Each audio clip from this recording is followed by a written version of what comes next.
On that note, we just finished up our other LinkedIn 101 session. This version is going to focus a lot more on the networking portion. So if you are coming to this hoping to hear more about the profile and the algorithm, the analytics, I would encourage you to watch the video. I'll be sending that out. So what I'm going to actually do is when I send out the video for this session, I'm going to send out both of them so that you have that YouTube link and you can view that. Again, always feel free to set up a one-on-one appointment if that's something you want more custom help with. So on that note, we're going to go ahead and get started. So tonight we're going to talk about networking with purpose. The other thing is I realized very shortly after, sorry, I realized very shortly after our session ended that I somehow skipped the last slide. So part of what we wanted to cover was what does 4 years look like as a business and finance student at Davidson. So obviously some of you guys are in your junior year, some of you guys are in your first year. This is not a one size fits all deal. This is just a general guideline of where you want to be at certain points. So, it's pretty self-explanatory, but there's some common themes, right? So your first 2 years, you really want to focus on just getting exposure to different industries, exploring, learning how to network, starting to network, building skills. You guys coming to these workshops and setting these up are a great starting point. I know on Wednesday, Allie and a couple of our other scholar athletes are going to lead a session on how to network. So that would be a really good one to attend if that's something that you want to hear more about from this, not only the student perspective, but also the alumni perspective. So little plug there, but again, just gain different industry. Your first summer, you're not going to be it's not make or break it, make it or break, sorry, make it or break it if you don't get an internship, right? That's great. So I'm not taking away from those that do. But if you don't get an internship this summer, you have a lot of time and a lot of things you can do to still progress. So our first summer is really just about progress. It's about figuring out what do you want to go into. Job shadows are a great way to do that. That's a program that we had to cancel last year due to COVID, but we had some virtual. Not sure what this summer will look like, but there will be mentor opportunities. There will be hopefully a few in-person opportunities. So that's something to keep your eye out for. That's not just first years. That could be any class year. Sophomore year, you want to get an internship if possible. You'll start to notice that internships are geared more towards juniors. That's because companies want internships that can turn into full-time conversion. So, it makes it tougher, but there are a lot of programs, especially for women, right? There's a really good one, and you'll hear about or have heard about is Girls Who Invest. That's a really good program for sophomores that those applications are typically in the fall. But there's also a lot of things like we have a group, that second one listed is one of our baseball scholar athletes. His dad has started a nonprofit to help people get involved with business finance. That program's geared towards first generation students and also students whose parents are public servants, so military, police, teachers, etc. There's also other ways to get involved. And I know Allie can speak to this because she was involved with one of these, but just doing financial research can be a great way to build your resume without having a full-time internship. Obviously, once we get to that junior year, you really want to start focusing on networking because that's when, that's that big summer internship. That process, though, starts right after your sophomore year. So really in March, April, May, that's when the recruiting process starts. And a lot of times that can be over before we even get back to school, or it's wrapping up in that first August, September, early October timeframe. So it's a lot more accelerated. So the farther ahead you can get, the better. All right. And again, every year you just want to network, learn, grow, add new skills and experiences. So sorry I forgot that last week, but just wanted to cover that. Any questions with that before we get on to our actual topic of the night?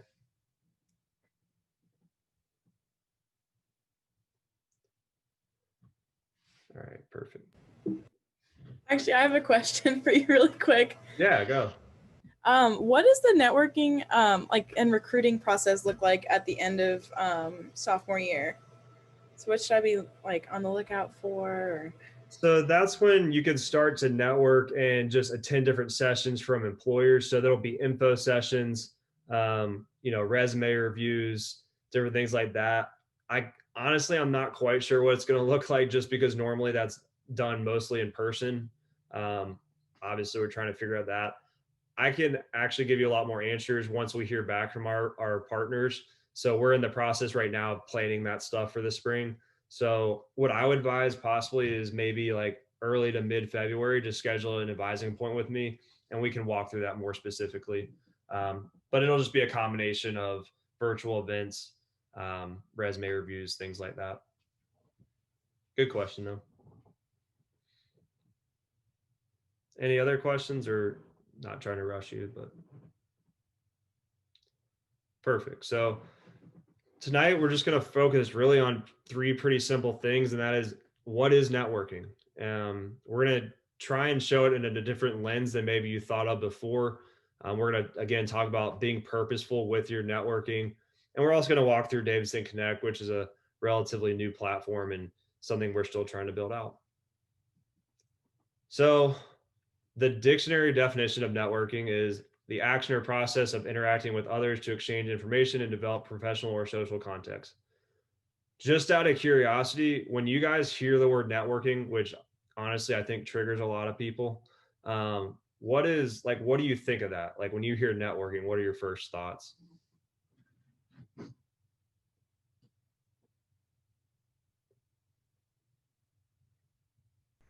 Like building connections. Yeah. Yep. So building connections. And like talking to people who have more experience than you. Right. That's a good thought there. So when we think about that, and we're talking about different ways, I want to think about, direct versus indirect networking. So those two examples are more direct, right? That's something where those are intentional interactions that you create with the purpose of getting knowledge, advice, contacts. That's typically where you think of it as you are reaching out to a person, or you're talking to a person, emailing, going to an event with that specific purpose. That's what most people think of when they think of networking. And that's not wrong. That is definitely the most common way. But you want to develop your thought process to also think about indirect networking. Those are more so actions or conversations that unintentionally lead to networking opportunities. I take this really seriously because it got me my first job.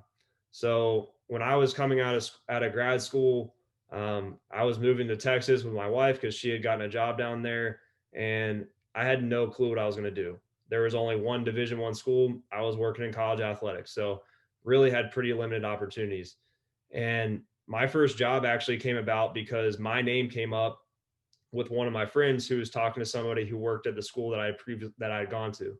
So I didn't even know the guy, but my friend was reaching out, or just kind of mentioning my name and just saying, "Oh yeah, Josh is going down to Corpus Christi," and that guy was like, "Oh, actually, my best friend works there." Turns out he was in the athletic department, and he got me connected. Was able to talk to him, found out about a job they were just about to open that was pretty much written for my skill set. So that's I really take it seriously because it really benefited me. But when we'll talk about ways that you can help with indirect networking, but it's not just you reaching out to other people. Sometimes it's just people knowing who you are, knowing where you're at and what you're interested in, and you can get those things to happen from that. So really quickly, just want to show, when we talk about LinkedIn, because we are looking specifically at LinkedIn, there's, when I did this presentation or a presentation like this in the spring, that number was 660 million. So I think the pandemic is one reason there's more. I think the other is, on average, every 2 seconds, a new profile is created. So it's just something that's going to continue to grow. So you see that big number, but then you look and there's only about 300, well, sorry, that should be million, 310 million active monthly users. 171 million of those are in the United States. So obviously there's more profiles and people actually using it, but that's still a ton of people, right? There's 30 million total companies on LinkedIn. The scope of that is, in an article, you could, in theory, reach 12% of the world's population with one single ad. So pretty big scope there. Davidson Alumni, that number is actually more up to about 17.6, but I joke because it seems to change every day. Sometimes it goes down, sometimes it goes up. So a quick trivia question, and if you were in the first session, you probably already know the answer to this, but on average, how many new users are you visible to if you connect with one person? So in other words, if I connect with you, on average, how many new people could I possibly be exposed to? And feel free to put that in the chat if you have an answer.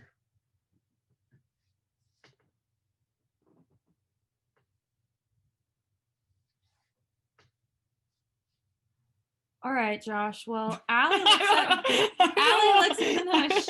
looks at me and she says 5.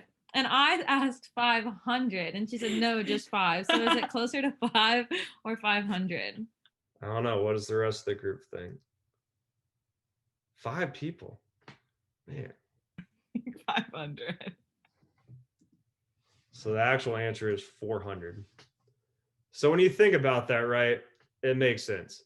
You know, I know, and some of you guys may not, especially if you're new to the platform, you may not have as many connections, but in 2-3 years, you're going to have 500, 600, 700 plus connections. So, you know, kind of taking that outside of the school setting where a lot of us are connected to the same place because we're in a small community, the general person, if I'm connected to 500 people I went to school with and Allie shares something and I like that, all those people I'm connected with are going to see Allie's profile because I liked it, right? So that's where we really want to think about, you know, there's a lot of value in that. So it's not just the people, again, indirect networking, right? There's people that you'll be exposed to, people that you might see their content because a friend of a friend or a contact of a contact, connection of a connection shares, posts, likes their stuff. Just want to kind of throw that out there. So I'm going to post these up here for a minute. We're going to have a little bit more discussion, but before you even get started, you really should be thinking about just as simple as why are you using LinkedIn, right? This is going to change throughout your time. You know, when I first got on LinkedIn, my purposes for using it were a little bit different than they are now. When I first got it, you know, I got it because I had to for a class, right?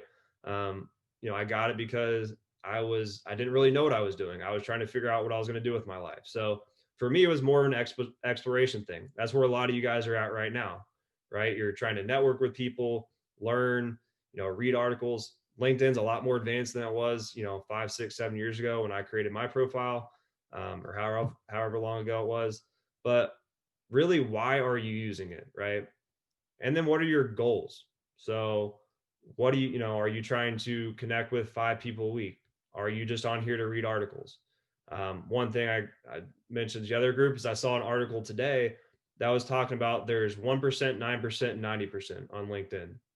So 90% of people are what they call lurkers. I think that's a little bit harsh, but what they mean is 90% of people on LinkedIn just scroll and aren't really involved. You know, they might like an article, might share something, but they're not super involved. They're using it just to read up and see things. 9% of people are contributors. So they might not create their own content, but they're posting a little bit. They're commenting on feeds, they're sharing stuff, they're liking stuff. They're being active within the platform. And then there's 1% that are creators. They're the ones creating the content. They're the ones that people are following. They're the ones that are making it, you know, where, you know, you can see what industry leaders are thinking. You can learn from it. So obviously everyone can't be a creator. Everyone can't be a contributor, but really the contributor level is where you want to be. So what are your goals, right? Do you want to have your original content? Do you want to just be on here to share articles? There's no right or wrong answer, but when you think about why you're using LinkedIn, kind of create goals for what's your purpose. And again, once you might get to the point where you have an internship for the summer. So, you know, the networking part for that specific thing is no longer a goal for that time period. Maybe you're just trying to learn more about other industries or continue to gain connections for other purposes. The third one, arguably, is the most important one. And that's, how do you measure success? You know, I talk about all the time when I use LinkedIn, you know, when we do different trips and I'm trying to find speakers or I'm trying to find people for you guys to connect with. This is how I find alumni often as well. If I reach out to 10 alumni, I'm happy if I get 3, 4 responses. You know, that was a little frustrating for me at first because I hadn't been doing it for a while. I kind of forgot that you're not going to get 100% response rate. So for you, maybe success is you reach out to 10 people and you're able to have a conversation with 2. That's a pretty reasonable goal. But measuring that success can help you not get frustrated if you reach out to 6, 7 people and no one's responding. All right. On the flip side, it might be maybe for success for you is connecting with that recruiter at the company that has your dream internship, you know, different things. But again, if you're thinking about why you're using the platform, you're thinking about your success and using that to create goals, that's going to help you stay on track a little bit better. The last two things are, you know, what benefits are you gaining looking for? So are you here again for the articles? Are you just here for the networking? Are you here for all of it? Are you here? You don't really know what you're looking for. You just hope to find something that's helpful. And then the last part is what are you contributing? So again, are you in the 9%? Or are you in the 90%? Or are there any of you guys that are in the 1%? So real quick, I just want to take this off and just see, you know, I don't want it just to be me talking. So let's have a little bit of a conversation. And I'm just curious for you guys, you know, we'll just walk through that first question.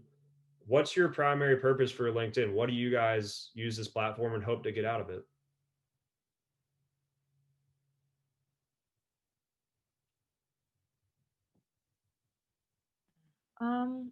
I would say I'm a pretty big scroller, just kind of seeing like what other people are up to and what they're doing. But for a little while before I had an internship, like whenever I went to networking events, I would follow whoever was hosting and like send them a little message like, "Hi, thanks for coming and talking to us tonight. Like, nice to meet you," and then tell them about myself looking for an internship opportunity. Yeah, that's good. Did you feel like that was helpful?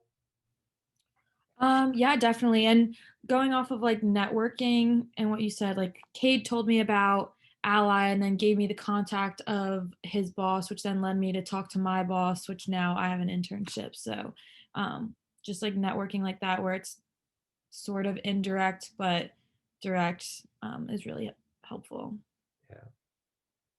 I think one of the biggest takeaways from that kind of whole phrase is don't be afraid to just tell people what you're looking for because you never know who knows someone else that can help you. So if no one knows what you're looking for, they can't help you. But if they're aware, you know, that's a great way where you don't have to really work and something might just kind of fall into your lap. And on the flip side, if you hear other people are looking for things and you hear something, make sure to share it with them because that could land them a job or an internship and um, build that relationship. So that's good. What are your guys' goals for LinkedIn? Do you have goals or are you still trying to figure that out?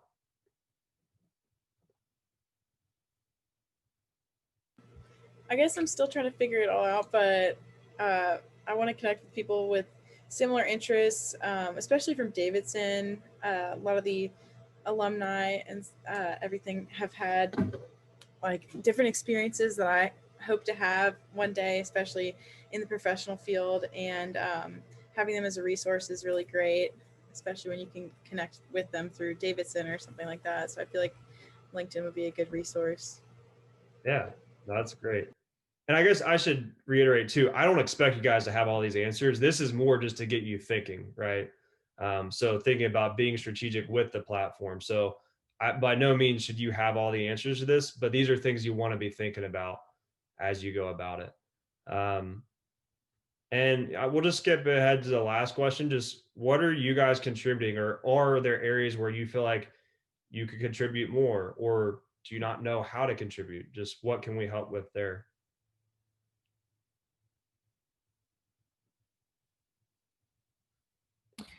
Um, well, this is kind of like specific to this group of people, but Ali and I were just talking on our way back from Commons how we definitely want to like reach out to women in the field of business that could come talk to us for the purpose of this club. So using LinkedIn as a way to connect with those people is what we're trying to do at the moment. So Yeah. Also, like personally, like because I'm interested in like this summer I'm working in investment banking. So like my recent things that I've shared and have liked, or like articles I've read, have been like related to what I'm going into. And so I think like that's like usually like I won't post about politics on LinkedIn, but like if I was going into something related to government, like I might. So kind of like when we're looking at what we want to contribute, I guess, to the platform, it's like more so what you're interested in. But also I just want to just say, if you ever have like an interview, something I really utilize LinkedIn for as well is like looking up the person that's going to be interviewing you before, so you can get a background. Like they would put like, oh, I played soccer, and so then like during your interview you could be like, oh, and like I looked on your, like when I looked on your LinkedIn, like I saw that you played soccer, like I actually also am a student athlete on the soccer team, and like build that connection as well, which is really helpful too, because then you like stand out in the interview process. Yeah, it means a lot to people if you've done research that it shows something to them that you really care. On the flip side, if you feel weird about looking people up, you can always change your privacy settings. I can show you how to do that. So it just shows up as an anonymous person. Or if you're just looking at different people and you feel weird about it for whatever reason, you can change that so that you stay anonymous.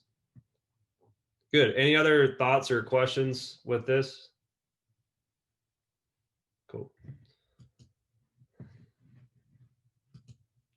So content wise, you know, when we look at your about me, why does it matter, right? Obviously, this is a virtual elevator pitch. Oftentimes, it's the first thing that someone's going to really see about you on your profile. So this is something that changes from year to year, you know, and then once you know, graduate and you have different jobs, it might change every couple of years. But this is, again, just good information. It was actually funny because I was going through looking for some from professionals, and a lot of people didn't have them, which I thought was a little strange. But this is something that you want to make sure you have done really well. And a good way to do that is go through and look at 5 or 6 people. So look at other students who have gotten the internships that you want, see what they put. Look at some industry professionals, see how they have laid theirs out. Pick out the parts that you like, and then make it yours. All right. Another important thing to know is LinkedIn actually uses your summary for search results. So when people are looking for different things, words you put in there can help contribute to your profile getting more views and more exposure to those recruiters and other people. The other thing is be strong, be efficient, just like a resume. It's not going to be bullet point per se, but we want to be short and concise. Think about the fact when someone's scrolling, they're going to see the first 3 lines. So make sure you get the hot points in there that you want known so that it gives someone a reason to click the read more button and then read your whole about me section. I don't like having those super long. I think 4 to 5 sentences, you know, I think I saw 300 to 350 words tops is about what you're looking for, but I like 3 to 5 sentences. That could be a little bit of a personal preference. You guys will get this presentation. I put a couple links, article links that I think might be useful. So one of those is here when you're looking at that as well. So when we look at the about me, you know, this is one I made up. I did not pull this from someone. So if you were to say, I'm an econ major, hoping to work in banking finance someday, I completed a summer internship, taught me a lot. I'm in pre-business society. So where could this be improved? You know, you want to show your class year. Again, that's something obviously you want to be updating that, you know, at least once a semester. So that your class year would be every year. Or if you're saying sophomore, that'd be that. If you're just saying class year, you don't have to worry about it until you graduate. That can help people know where you're at. Sure, they can look at your profile and see that you started in 2018 and they can do the math, but this can always be a good thing to put out there. We don't really know what this student is interested in within business finance. You may not know, but one thing you can do is talk about what you're exploring, what you're interested in. Maybe you label 3 to 4, areas. Maybe you're trying to decide between private equity and investment banking. Maybe you're trying to decide between consulting and, something else, accounting, whatever the case is. Again, sometimes, like I mentioned, just putting what you're looking for can help other people. So just the more information, the better. Also seems a little bit like a boring individual, just very sentence, not a whole lot of passion coming out of that. You don't really understand if they're excited or just not. And nothing really outside of the business interest. It's very straight to the point. Not anything necessarily wrong with that, but on a platform with 700 million people, if you can put something that sets yourself apart, that's generally a good idea. So these are a couple examples. One of these might look familiar. Josh, are we supposed to be seeing your screen right now? Did it disappear? It didn't show from the beginning. Okay, you see that now? Yeah. I think I took it off and forgot about it. This was what I had on the previous one. So sorry about that. But yeah, so when we look at the examples, again, this first one might look familiar, but what do we see with that? There's a lot of detail. You kind of see things that they're involved in, things that they're interested in, gives you a pretty good feel of what they're doing. You can tell this person is doing a lot to be involved and doing a lot to explore, which is great. Second one, pretty similar, has the class year in there as well. Talks about what they're interested in, talks about the experiences they had. Again, shows that they're doing things to figure out what they want to do, even if they're not 100% sure what that is yet. Last piece there shows something outside the career. Again, not a requirement, but just a nice little touch if you think about it. Next two slides, I pulled some of these from fairly recent grads that are working in business. So the first one's a consulting, someone working in consulting. So, first three sentences are a little personal, but then also talking about what they're focused on now. That gets you interested enough to click the button, then you can see more specifically what they're doing right now. So they may or may not be looking for a job, but if another recruiter or somebody else was looking at their profile and they're looking for someone who has consulting experience in those areas, that could be a lot more helpful than just saying that they're a business analyst at McKinsey. Again, that can come through the form of bullet points in your resume, but if this is the first thing that someone's going to see, it's always a good thing to put there. All right. And so that last part, again, really important. Maybe you're looking at their profile and you're interested in consulting. Well, she's basically telling you, hey, I'm involved in recruiting. So she's basically saying, if you're interested, reach out, especially if you're a fellow Wildcat.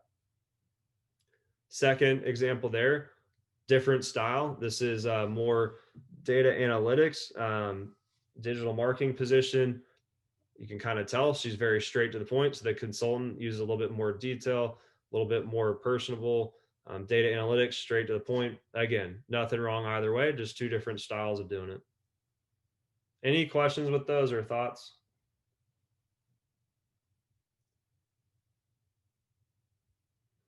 So again, the reason we're talking about this a lot is because when you're talking about networking with people, this is a really important section to have built out. I'm not really going to harp on this a whole lot. These are just some content examples. Again, just indirect networking, just posting different things can get you exposure. Using hashtags can be really helpful there. If you were to click this profile or this hashtag and you're going through all the things that have been shown for Wells Fargo or investment banking, you might see someone who has some great content and you reach out to them, or they might see your content and they reach out to you. So it wasn't something that you posted this to get a network connection, but that comes from it. So that's more the focus of this. Again, with anything, if you can use images, that'll get you about two times more views. If you can use video, that's actually up to 5 times more views. Another content example, again, really just focused on sharing things, getting more exposure. Again, if I were to like this, one of my 500 connections that Allie doesn't know may see it, look at her profile, see some interest there, want to reach out to her. And all of a sudden she got that because I like something that she posted. So again, it's just that indirect networking focus. All right, so we're going to skip ahead to these. Oh, sorry. Actually, I want to focus. The other thing is giving shout outs to people. Again, it's a simple thing to do, but then she shares this, again, just more exposure. So from the networking perspective, just really thinking about how something as simple as a post can get yourself more exposure, but really how it can get your teammates, your classmates, other people more exposure.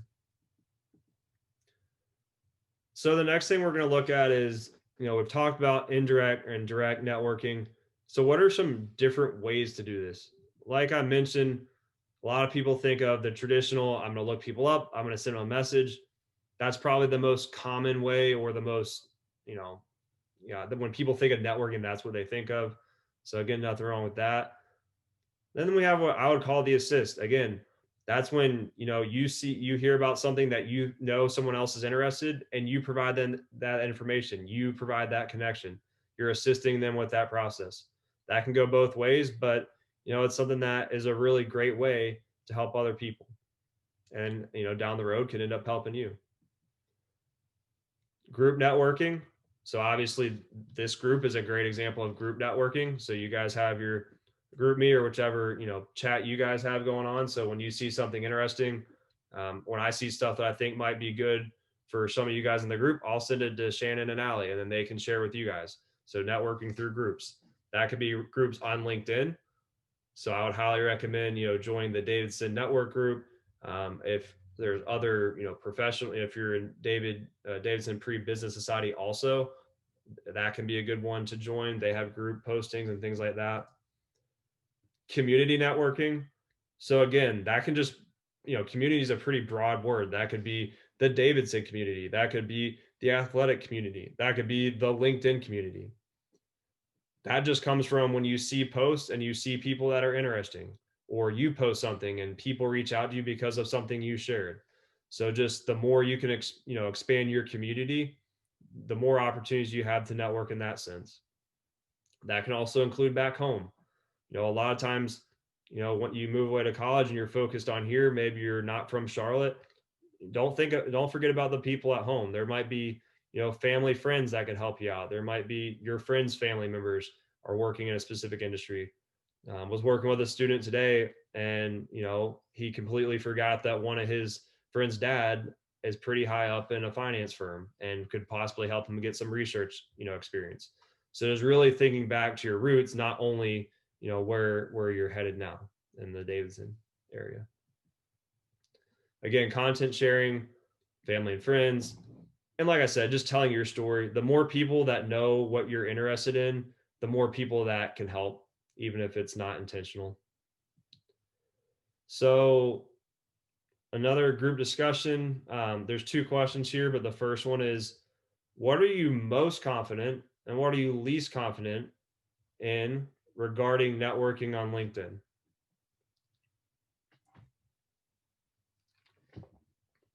Also, feel free to just put it in the chat if you don't want, if that's easier.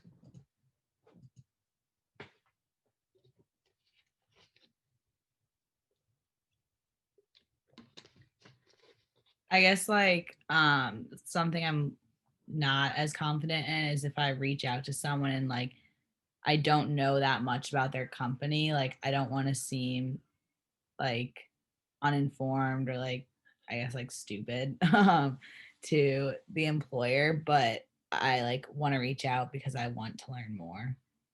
Yeah, that's definitely makes sense.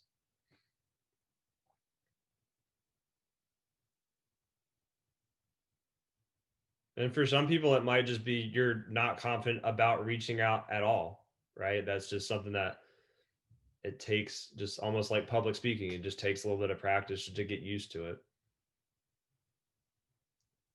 Any other thoughts? I feel like sometimes sharing can come with, or sharing a post or something like that can come with struggles with confidence, because you don't always feel like an expert in a topic, or don't feel like maybe you're the most qualified person to share that or to reach out to something, because maybe you're an underclassman or maybe you're just not experienced in business yet. Right. No, that's definitely a fair point. One thing I would encourage you to do is, if you're not confident because you don't feel like maybe you had the expertise or the knowledge, post something or share something where you're asking a question or you're just gaining opinions, right? Maybe you're thinking, what are the most beneficial, internships for a sophomore, or what are different experiences have. Again, it's a community, so just getting people engaged could be a good way. Maybe you don't feel comfortable in that because then it shows a lack of knowledge. There's always something, but even the same thing is, maybe you share an article and you just ask for people's opinions. You don't really state your own, just to create a conversation and then learn what other people are thinking. That's definitely a good one as well. Any other thoughts before we move to the next one?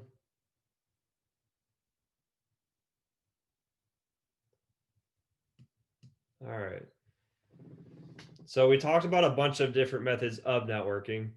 For some of you guys, maybe you haven't networked much at all, or maybe you've only used one method, but even thinking forwards to what you might want to try, just from what we've talked about, what are some of your preferred or least preferred methods of networking?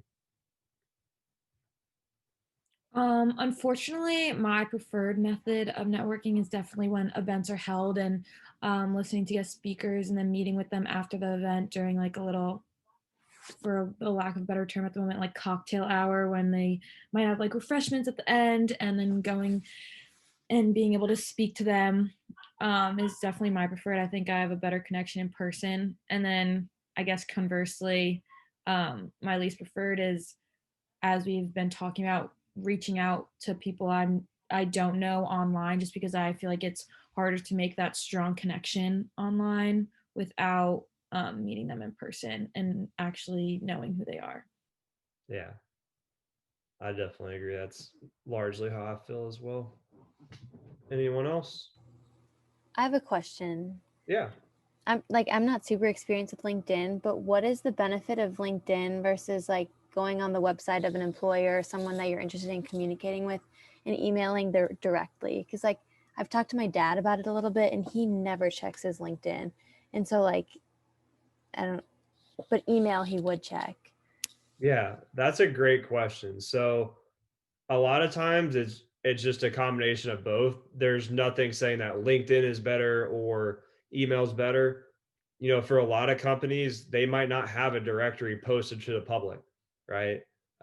So if you work at Davidson, it's really easy to find your email because it's on our public site. But if you're in a larger corporation, a lot of times they don't have that information. So LinkedIn might be the only way to find that person. So if you have the ability to directly email someone, I mean, that's a great way as well. Now, what you can do too is you can use LinkedIn to look that person up, to see their experience, to see their position, see their responsibilities, so that you have a little bit of information before you send that email. So you might use it in combination. But there's no right or wrong way. That's a really good question. Okay. Thank you. Yep. Cool. We'll move on to any other questions or comments before we move on to the next.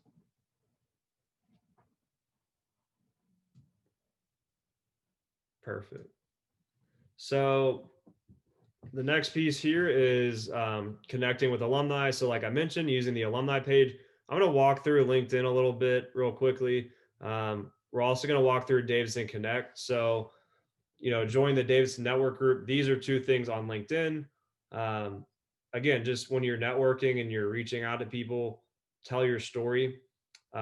One thing, again, when you're reaching out to people, you usually want to be pretty concise. You don't want to just give a ton of information, but a really good method is just to throw things out there. So if you are an athlete, that's something to point out. If you are, from a particular area and you know that the person you're reaching out to is from that area as well, just throwing out those little teasers of information that might be relevant to create that connection is good, related to your story. But again, be confident, be strategic, do your research. On Handshake, on the resources page, there's a networking guide, has a lot of step-by-step processes of how to get started, how to, different email templates, or if you're sending a message on LinkedIn, a template for that. If you are meeting with someone and you've connected with them, what questions do you ask? How do you prepare for that? That's really important. When you're, connecting with someone, especially for an informational type networking session, you want to be the one leading that conversation and guiding it. You don't want to connect with an alum and then expect them to carry the conversation. They're the ones with the expertise, but they don't know necessarily what you want them to cover. So definitely put your work in on that. And again, if you have questions, that's what we're here to help for. Always feel free to stop in for a walk-in or send an email to myself, or schedule an appointment, and we can help prep for those sessions. So real quick, we're going to go to Davidson Connect.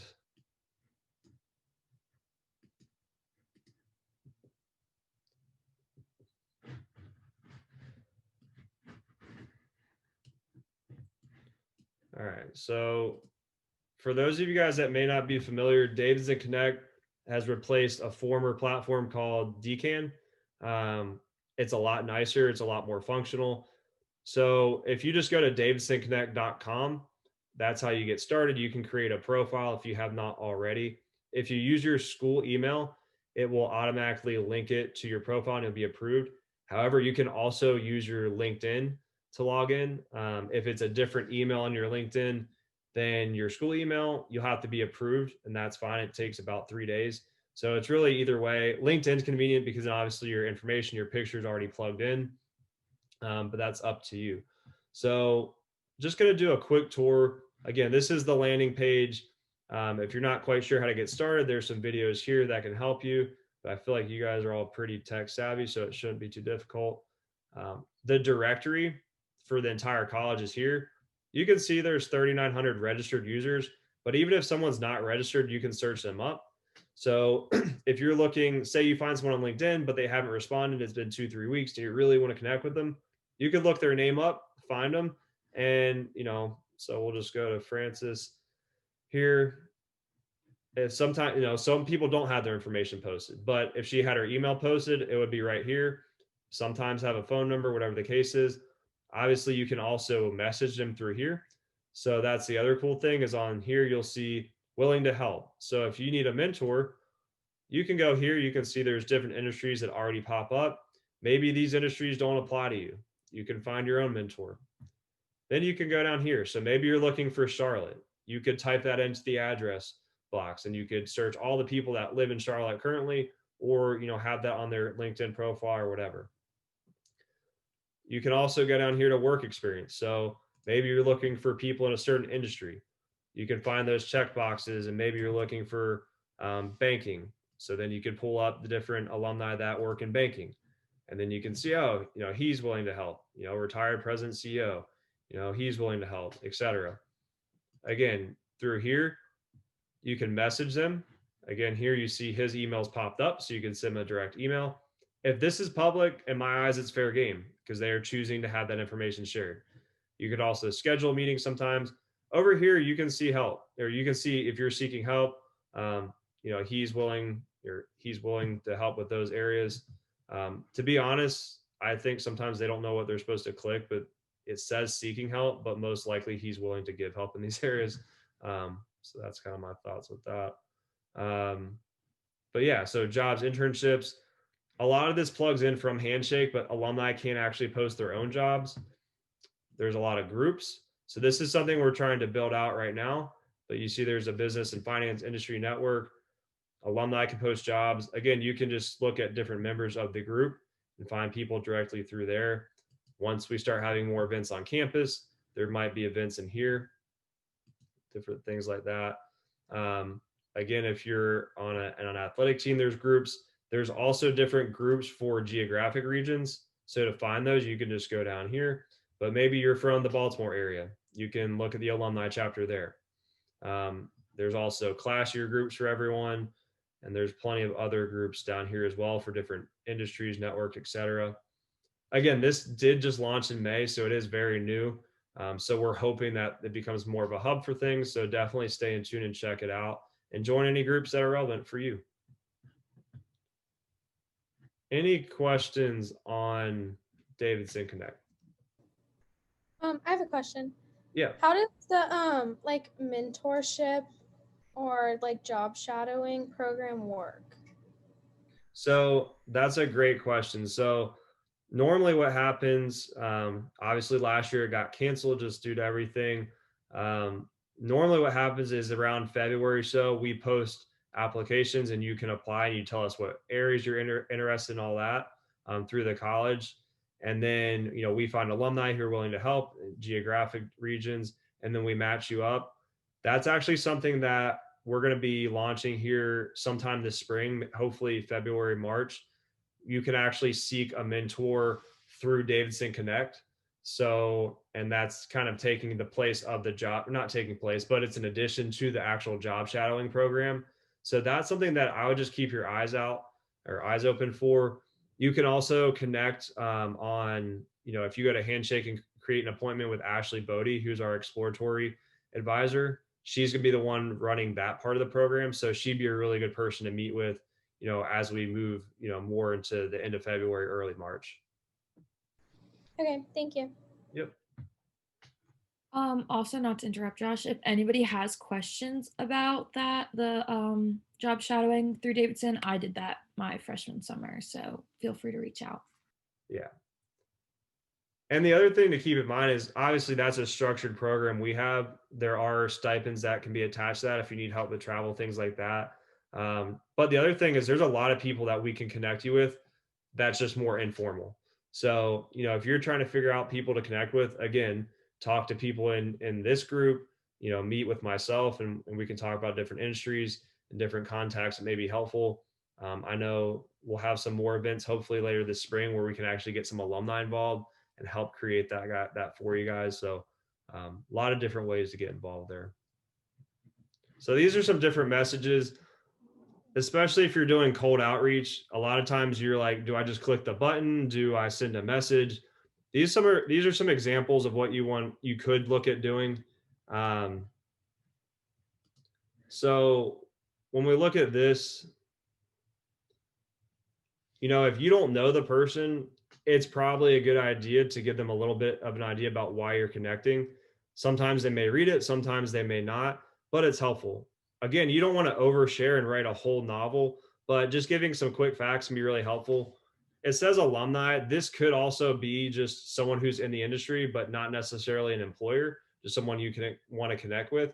But just giving this little tidbit can help them understand why you're connecting with them and help get that process started.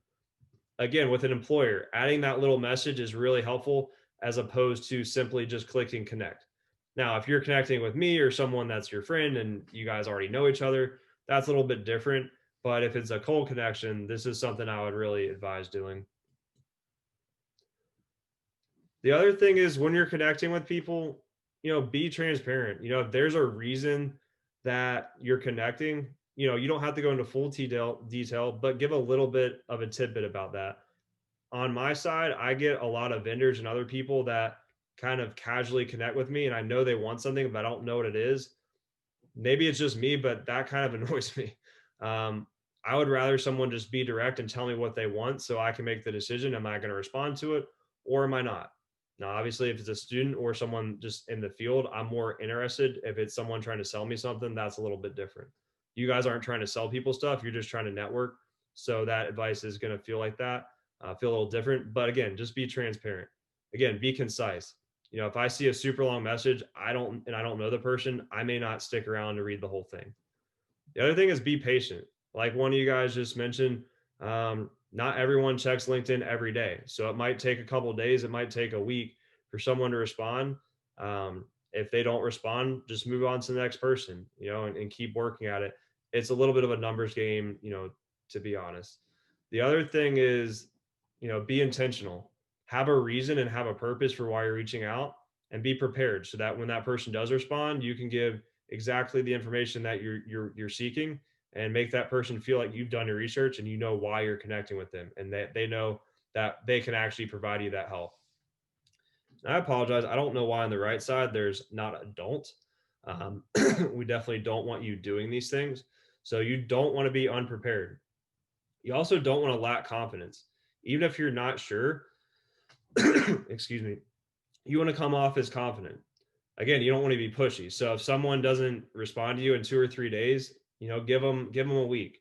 If you're not sure what that time period is, again, ask a friend or ask one of our advisors, myself. We'll be happy to talk through the situation and give you advice on how to move forwards. And like I mentioned earlier, don't expect your new connection to lead the conversation. You want to be prepared. You want them to know that their time is valued and you have purpose and you know exactly what you're hoping to gain out of that conversation.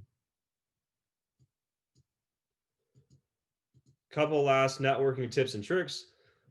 If you're on the mobile app, there's this little button here. If you're trying to add connections, you can go straight to your contacts, people that you may know. A really easy way to do that. If you're doing a presentation or if you're something where you have a QR code, you can do this. Then you can really scan that really easily. And when we get back to live in-person events, this is a really cool function. If you're at a conference or a big gathering, whatever, and it's a professional setting, you can turn this on, and anyone that has it on with Bluetooth in the area around you, you can see, are there people in the room that I want to talk to? Or maybe you just talked to someone, you completely forgot their name, but you see their picture. You can figure that out real quickly. Also, if you're just having a conversation, it's really easy because you just open your phone, you see their picture, and you can connect with them right there.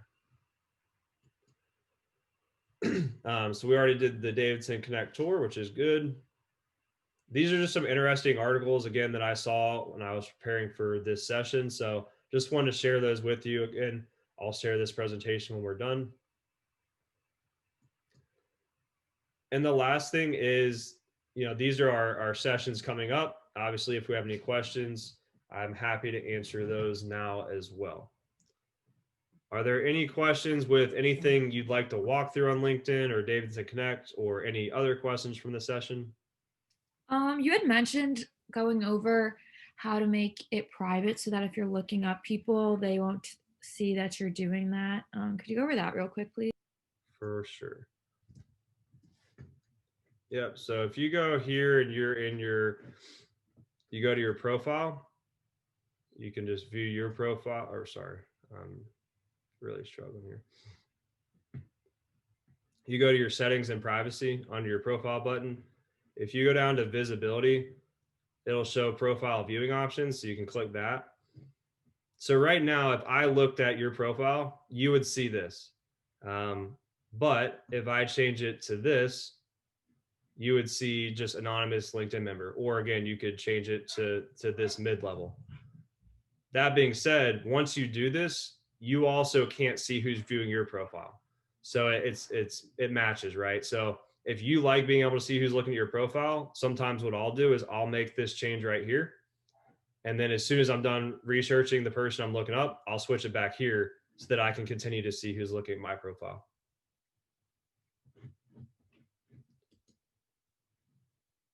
Thanks for reminding me of that. But yeah, any other questions or things you guys would like to go over?